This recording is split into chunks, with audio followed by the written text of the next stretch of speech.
Coming up on today's Philadelphia Eagles Now, we're going to open up the floor and hear from our real ones and all of our loyal subscribers. You have questions, I have answers, but also as part of our live show, it's an opportunity for you to share your analysis, share some hot takes and opinions right here on Eagles Now as well. As always, thank you so much for subscribing, watching, and supporting. Hit that thumbs up icon, share the video, hit that sub button, comment. It all goes a long way in supporting everything that we do here on Eagles Now. First one coming in from NFL Edits. Love the profile picture there of Jalen Hurts jacked up. Chase, do you think that James Bradberry is getting traded, cut, or kept? That is a very good question, and one of the big looming questions for Philadelphia going into training camp. On top of that, with Bradberry, what position is he going to play? Is he going to play outside corner? Is he going to play in the slot? Is he going to get some snaps at the safety position? Nick Sirianni, prior to Bradberry getting hurt in the spring, said, we're going to try him out at slot and at safety. I found that to be very interesting because we asked that question to Howie Roseman during the NFL Scouting Combine, and he said, I think that James Bradberry is more of an outside guy. He also said that James Bradberry is going to be on the team. I can't see how you keep Bradberry when you have a lot of talent at the cornerback spot, a lot of young players who, why would you let them go for an older veteran who is clearly in decline? I know that you're going to have to eat some of that salary for James Bradberry, but Howie Roseman is a magician with the cap. And the Eagles are also deep at other positions, so why would you keep him at the expense of others if he's not even going to see the field? Sometimes you have to cut your losses. I think that's what the Eagles do. Maybe for a corner desperate team, they can get a 7th-round pick, but it's an interesting storyline going into Eagles training camp. Kate Angel, random question. This is not promising, but since Saquon Barkley joined with the Eagles, do you think that we will dominate the Giants twice? Well, if you think back over the last 10 years, Philadelphia historically has dominated the New York Giants. Philadelphia is 16-4 in their last 20 games against the Giants in the last 10 years. And I don't think that they're going to be a great football team. I don't think that Daniel Jones is the answer at quarterback or has ever been the answer at quarterback. I do really like the young receiver who they drafted, Malik Neighbors out of LSU. Along the defensive line, when you have Dexter Lawrence and you have Kayvon Thibodeau, they can cause a lot of disruption. But they lost Xavier McKinney, their top safety in free agency. They're not great at the cornerback spot other than Deonte Banks. How are they going to be able to cover A.J. Brown, Devontae Smith, and then other really good offenses in the NFC East and in the NFL? And their offensive line continues to be a joke. So I do think that Philadelphia should sweep the Giants this year. If they lose it all to the Giants, it's kind of a disaster. I know it's going to be a game in which the Giants are very motivated and taking on Saquon Barkley. They're pretty salty that he dipped for Philly, but he got disrespected by the Giants offer. Joe Shane, as he said in Hard Knocks, let Saquon test the market to see what the market was, and clearly the market from Philadelphia was better than what the New York Giants were willing to offer. Joe Shane even said, are we sure anybody's going to give Saquon Barkley that much money? Howie Roseman did. The Razor, who do you see being the most impressive offensive weapon this year? My vote is Devontae Smith. I'm going to say A.J. Brown just because I think he is the best wide receiver on the team, and he's a top 5, top 3 wide receiver in the NFL. His relentless pursuit of being a great player is admirable. It's something that I really respect. All of the chatter about him being a bad teammate, ridiculous. Standing up for Saquon Barkley after seeing that aforementioned Hard Knocks clip. He goes to Devontae Smith's celebrity charity softball game. He was at rookie minicamp following the draft after he signed a new deal for $32 million, average annual value. So I like the guy. I love the player. I think A.J. Brown is really special in back-to-back years. He's probably had the 2 best consecutive seasons that any wide receiver in franchise history has had.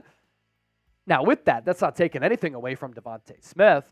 I think that both A.J. Brown and Devontae Smith, if healthy, they're going to both surpass 1,000 receiving yards. And Smith, is one of the better wideouts in the NFL too. Slick, smooth, good footwork, good route running, plays bigger than his size, tough as nails, loves ball for the same reasons that I talked about with A.J. Brown, also respected by his teammates and the coaching staff, and a fan favorite because Philadelphia finally hit on a wide receiver. I think they're both really good this year. I also think Saquon is going to be a problem. Jacob, one of our real ones here on the show, biggest disappointment on offense prediction. That's a good question. I am high on Kellen Moore and what he can do as a play caller, play designer with this scheme. I think he gets the Eagles offense back on track. I think Jalen Hurts rebounds. I think A.J. Brown, Devontae Smith have big years. I might be disappointed in wide receiver 3 depending on who it is because I don't think the Eagles are good enough there right now. I think Saquon can have a Christian McCaffrey-like impact for Philadelphia. He has played under some horrific offensive lines with the Giants. Now he has an elite one with the Eagles. Dallas Goedert, I guess I could be disappointed in if he has another subpar year or gets injured again. Or if Cam Jurgens doesn't work out at center, that would stink because I think he has a lot of ability. Tyler Steen at right guard, if he can't claim that job, that would be a disappointment. But if Mekhi Becton takes over for him, is that kind of a win-win because then you have another mauler on the interior? Good question, though. You want to know about a good deal? Brotherly Shove shirts. I have mine. I wear it all the time. It's one of my favorite morning shirts. Wake up and before the workout, prior to work, sip some coffee, read a book on my balcony, rocking the Brotherly Shove shirt. How about this, too? I was reading Warren Sharp's football preview. The Eagles had, I think, a 92.7% success rate on the Brotherly Shove. All other teams in the NFL were hovering around something like 81%, and people wanted the play outlawed because they said everybody can do it. Clearly they can't. No one likes us. We don't care. Get your Brotherly Shove shirts today. Chatsports.com/Brotherly Shove on sale for just $22, limited time only. Dennis Designs, Dream Team Safeties. C.J. Gardner-Johnson, Sidney Brown. The corners, Isaiah Rodgers, Quinion Mitchell. At nickel, Cooper DeJean. The linebackers, Zach Bond, Devin White, Jeremiah Trotter Jr. And then the defensive line, Nolan Smith, Jalen Carter, Jordan Davis, Josh Sweat. I think Reed Blankenship gets the first crack at safety, especially with Sidney Brown coming off that torn ACL that he suffered in December. At corner, I think it's going to be Slay who starts, but Isaiah Rodgers is going to maybe give him a run for his money or hold off Quinion Mitchell. At nickel, I agree. I think Cooper DeJean should and can win that job. Linebacker, it might only be 2 off-ball linebackers. If that's the case, you're right. It could be Zach Bond, Devin White. If Nakobe Dean can stay healthy, we'll see if he can unseat Bond, who was getting some first-team reps in the spring. And then along the defensive line, Nolan Smith going into a big year 2. I think Jalen Carter, Jordan Davis, they break out in year 2. And Josh Sweat, can he rebound and get back to the 2022 form where he had 11 sacks? Andrew Nathan, did you see ESPN's early 2025 mock draft? They had us selecting a safety in the first round. Let's see here. So the Eagles ended a drought of not taking a corner since 2002 in Lito Shepherd when they took Quinion Mitchell. And let's see who they had the Eagles taking with their 2025 mock draft. Early predictions for the first round picks. Matt Miller, ESPN draft analyst, putting this mock draft together. And the Eagles take Malachi Starks, safety out of Georgia, as Howie Roseman goes back to the Bulldog bloodline. Make your jokes, Matt Miller says, about Philadelphia drafting a defender from Georgia, but Starks would fill a big hole for the 2025 Eagles.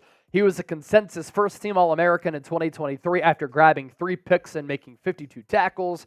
And Starks is a do-it-all safety who has experience playing press coverage in the slot. You're going to hear comparisons to Kyle Hamilton, and they're warranted given his 3-down impact. What's interesting about that, Philadelphia could have had Kyle Hamilton. They traded up to take Jordan Davis. Revisionist history, we'll certainly see, but I do like Malachi Starks as a player, and that has me even more excited for college football. Especially when you go down to the South or the Southwest, like if you go down to the South, Alabama, Georgia, Florida, or if you go, Midwest or Southwest, Dallas, Oklahoma, the fever of college football is intense, man. Like, it is something that is really fun to experience if you ever visit that part of the country. And after experiencing some Southern and Southwestern cultural college football Saturdays, it gets you hooked. So I can't wait for that. I'll always be an NFL guy, but looking forward to the college football season because then we can start scouting these players who could be future Eagles. Magic Man, can the Birds avoid a slow start with all of the new coaches and a new offense? That was an issue last year. Not only did they start the season slow, they started games slow. And be sure to look on the channel right now. I put out a video by the time you're watching this. Hope everybody's having a great weekend. Explaining why the Eagles will be a problem in 2024. There was a huge decline in the way that they started games and having halftime leads from 2022 to 2023. Now, I understand that they're going to be learning new schemes, but what could help the Eagles avoid that is that Vic Fangio and Kellen Moore are just so much more experienced as compared to Brian Johnson and Sean Desai, who were not experienced at all, if you see what I'm saying. Gregory Weiler, Eagles or Phillies? All right, so I grew up in the Philadelphia area, and the Eagles, since I was like 4 years old, they got me hooked to sports. And I'll always have Eagles number one. But baseball was my first love because I played baseball growing up, sometimes multiple leagues every summer, and I love the game of baseball. Philadelphia is a great baseball town. Eagles, they will always own the city as far as being a football town, win or lose. When the Phillies are winning like they are right now and over the last 3 years, you go to Citizens Bank Park, it's majestic. I mean, it's an incredible atmosphere that is intense, that is lively, that is electric. No other baseball stadium or environment comes close. But when the Phillies are losing, you have those 81 games, and it's a lot to spend a lot of money at the ballpark when the team is losing. But again, when the Phillies are good, it's awesome. So Eagles number one, Phillies number two for me in my Philadelphia sports team's pecking order. Sixers a close second, and then Flyers are a distant fourth. When they were winning when I was growing up, making it to the Stanley Cup in the late 90s with Eric Lindros, they lost to the Red Wings. And then really in the early 2000s up until 2010, they were always a competitive team. And they made it to that Stanley Cup in 2010 against the Blackhawks and lost in a pretty tragic way. Since then, though, they've been awful. So Eagles, Phillies, I love them both. Harry Callis, legendary Phillies play-by-play announcer, is the reason why I fell in love with sports broadcasting. Eagles, the reason I fell in love with sports, and the Phillies are part of that as well. There you go, Gregory. Make sure you subscribe to the channel. It's Philadelphia Eagles Now by Chat Sports, bringing you informative, entertaining, insightful Eagles content every single day that you can be a part of.